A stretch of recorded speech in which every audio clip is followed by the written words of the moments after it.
Good evening.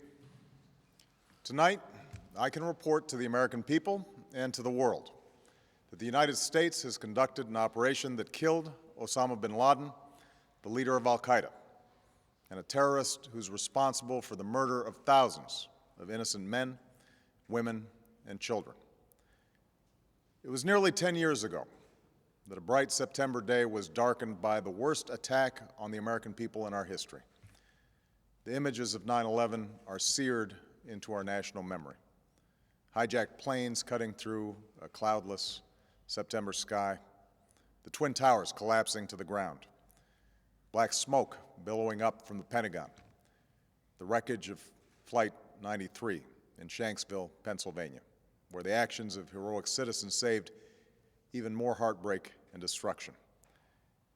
And yet we know that the worst images are those that were unseen to the world. The empty seat at the dinner table, children who were forced to grow up without their mother or their father, parents who would never know the feeling of their child's embrace, nearly 3,000 citizens taken from us, leaving a gaping hole in our hearts. On September 11th, 2001, in our time of grief, the American people came together. We offered our neighbors a hand, and we offered the wounded our blood. We reaffirmed our ties to each other and our love of community and country. On that day, no matter where we came from, what God we prayed to, or what race or ethnicity we were united as one American family. We were also united in our resolve to protect our nation and to bring those who committed this vicious attack to justice. We quickly learned that the 9/11 attacks were carried out by Al-Qaeda, an organization headed by Osama Bin Laden, which had openly declared war on the United States and was committed to killing innocents in our country and around the globe.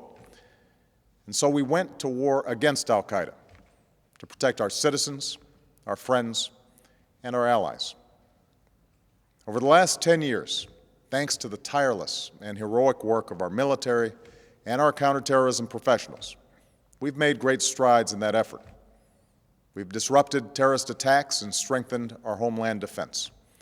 In Afghanistan, we removed the Taliban government, which had given bin Laden and Al-Qaeda safe haven and support. And around the globe, we worked with our friends and allies to capture or kill scores of Al-Qaeda terrorists, including several who were a part of the 9/11 plot.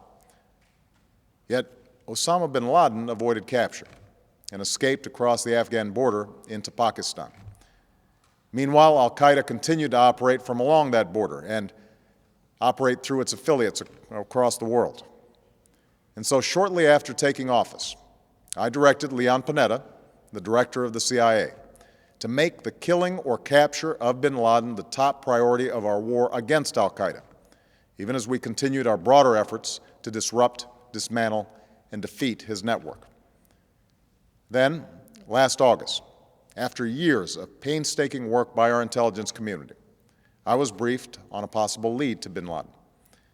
It was far from certain, and it took many months to run this thread to ground. I met repeatedly with my national security team as we developed more information about the possibility that we had located bin Laden hiding within a compound deep inside Pakistan.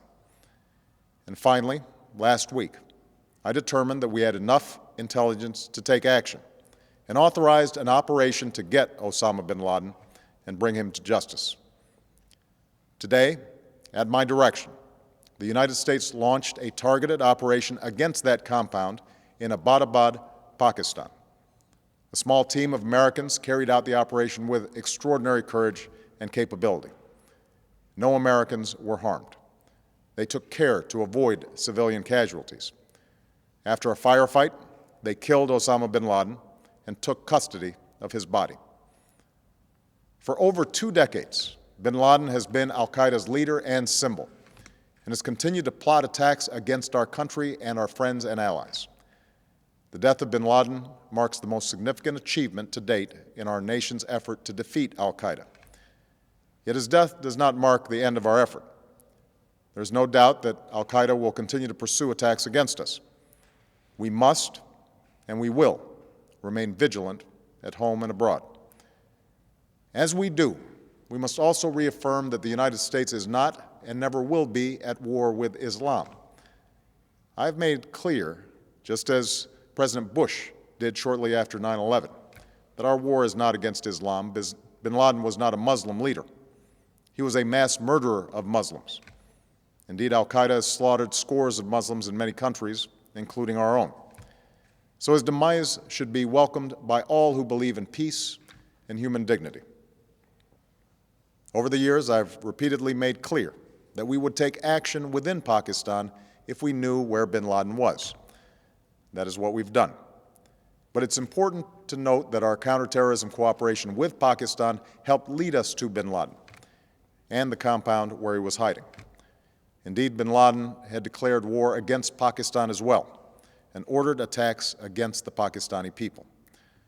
Tonight, I called President Zardari, and my team has also spoken with their Pakistani counterparts. They agree that this is a good and historic day for both of our nations. And going forward, it is essential that Pakistan continue to join us in the fight against Al-Qaeda and its affiliates. The American people did not choose this fight. It came to our shores and started with the senseless slaughter of our citizens. After nearly 10 years of service, struggle, and sacrifice, we know well the costs of war. These efforts weigh on me every time I, as Commander-in-Chief, have to sign a letter to a family that has lost a loved one, or look into the eyes of a service member who's been gravely wounded. So Americans understand the costs of war. Yet, as a country, we will never tolerate our security being threatened, nor stand idly by when our people have been killed.